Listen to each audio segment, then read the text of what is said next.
how to bias your amp, part 1.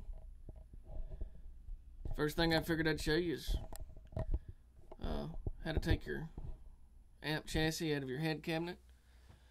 The easiest way to do this is on the bottom, turn your head upside down. You have 4 bolts or screws that are in the bottom.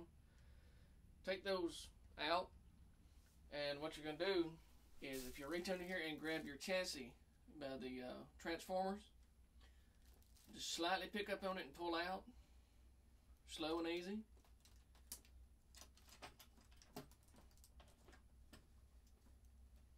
And you have your amp chassis out, and you didn't break any tubes, and you don't have to worry about breaking any tubes because you've done it nice, slow, and easy. Alright, now then, next thing we're going to do is I'm going to take and move the camera, and I'm going to set this amp on top of my cabinet.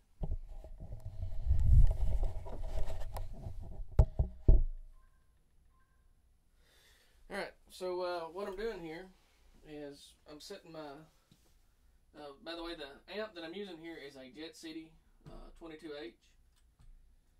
And what I'm doing here is I've set this on top of my Jet City 212 cabinet. And I've got everything away from the metal corners. It's sitting on the Tolex. That way, if anything does happen out of the ordinary, I don't get shocked. Basically, it's grounded.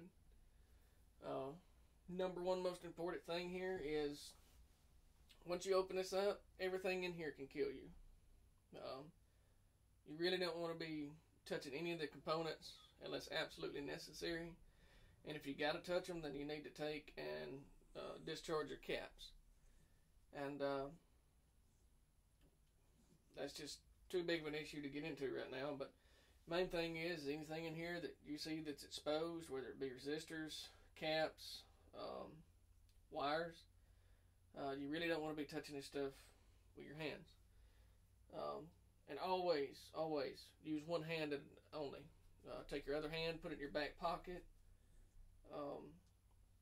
Just do something other than keep it in here. Only one hand at a time. That way, if you do accidentally touch something, you don't get grounded out. Hopefully it will either ground to the cabinet or somewhere else. If you have both hands in here, what's going to happen is the circuit is going to run through one hand, it's going to run back out the other one. And what that does, that makes a complete loop from your hand to your heart to the ground. If you have one hand out and you only have one hand in, the closest ground is going to be right back out your hand. So anyway, now that we've covered that, let me get the camera and let me hook some stuff up. Another reason I put this on top of a cabinet is I can take, and I have my speaker cable here to my cabinet. When you're biasing, you have to be hooked up to a load. I'm now hooked up to a load. You have to have power going to it. I also have my power cable here. Go ahead and hook it up. We'll go ahead and turn the switch on. Let the amplifier be warming up. Best thing to do is to let your amplifier warm up for anywhere between 5 to 10 minutes. That gives time for your caps to get the proper charge. That gives your tubes time to heat up properly. A lot of people don't understand, but minimally, an EO84 should only have to heat up for 30 seconds before it's operational. Note that I said operational. That doesn't mean it's going to get the best tone. That just means that's the quickest you can turn it on. If you can turn this amp on and leave it on for 5 to 10 minutes, you'll notice a difference in the tonal values of it. And it's because your tube is hotter, and it's set at a dissipation rate on heat to where when you turn it up now, the electrons can flow more freely, which helps out your tone. So if you got an extra 5 or 10 minutes before you play, go ahead and turn the power switch on, let the tubes be heating up. So let's talk a little bit about what we're going to be using. We're going to be using a multimeter. We'll be using it on the DC volt side. if you have a good voltmeter, have a nice little handy dandy little deal here that flips back, or when you set it down, it's good to go.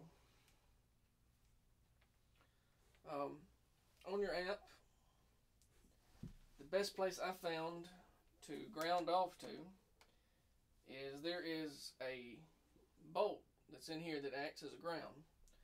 And my multimeter, the negative side, has an alligator clip on it. So what I like to do is just stick it down in there and clip it off to that ground bolt.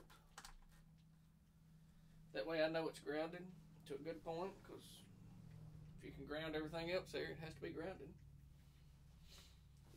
Alright, I'm going to go ahead and turn my voltmeter on.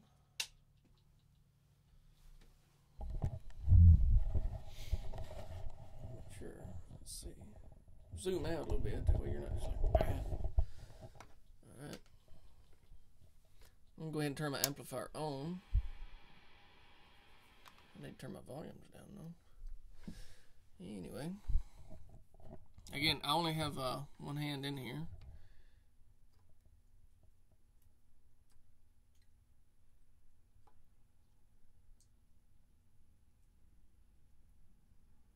Oh, come on.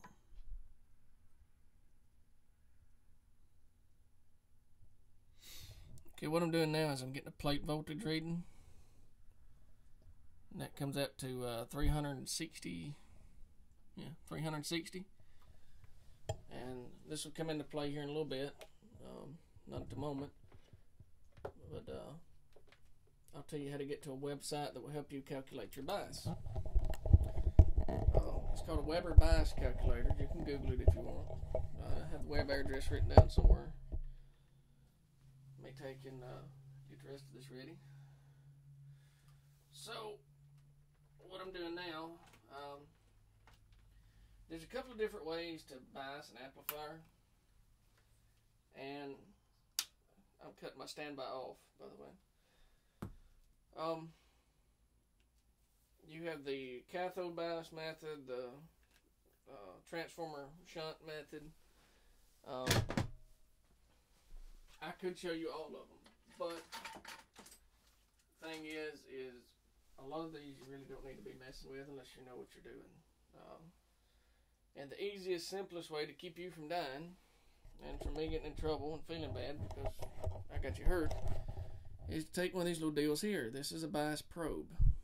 And it has a precision 1 ohm shunt resistor right here on it. Basically, the bottom side here plugs into the amplifier. The top side your tube plugs into.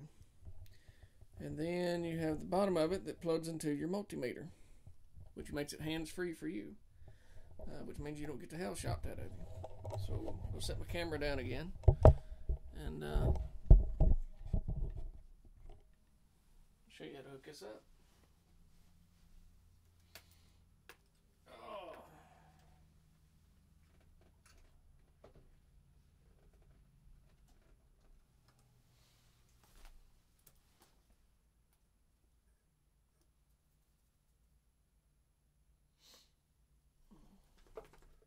Alright, remember to keep in mind that if you don't turn this off each time, your tubes will be extremely hot. So just be warned on that. One of the things you can do is what I do. I keep a rag just in case. Let me zoom in here a little bit. Maybe we can make it where everybody can see a little better.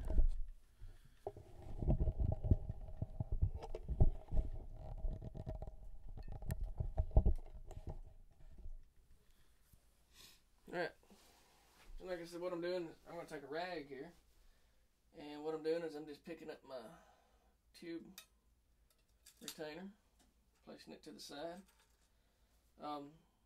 When you take and pull a tube, you want to grasp it as close to the base as possible, and you want to go in a circular motion and with a pulling up on it just a little bit at a time. And it should come right out. It's still going to be hotter than piss. This the one I happened to pull out is the one I happened to comment on that it red plated on me. It's still a good tube. I rechecked everything. I still don't know what happened with that, but maybe you can see on the tube where it got so hot. It got hot enough to take and burn the paper around the side of it. If you can tell where the JJ there is. It burnt the paint on it too. It's kind of neat, and the paper's burnt. That's probably the scariest time I've ever had with my amps. Any of them. I've never had a tube red plate on me for no reason anyway. I've had one red plate, but that was because I misread the bias. But I've never had one red plate just to be red plating. But anyway, what I'm doing, lining up my pins and my bias probe with my amp. By now, the tube ought to be, yeah, it's fairly cool. Cool enough I can hold it with my fingers. And same deal, line your tube up, put it into the bias probe. You put them in the same way you take them out. It'll just really, really easy and in a circular motion. So if you're just pushing down, then take it out, you circular motion and pull up. Alright.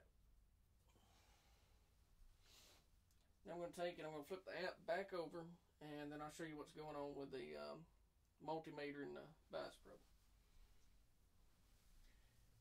As you can tell, I've got the power on, but if you'll notice, I am making sure that I am nowhere near getting my fingers in the bottom of this amp. Alright. So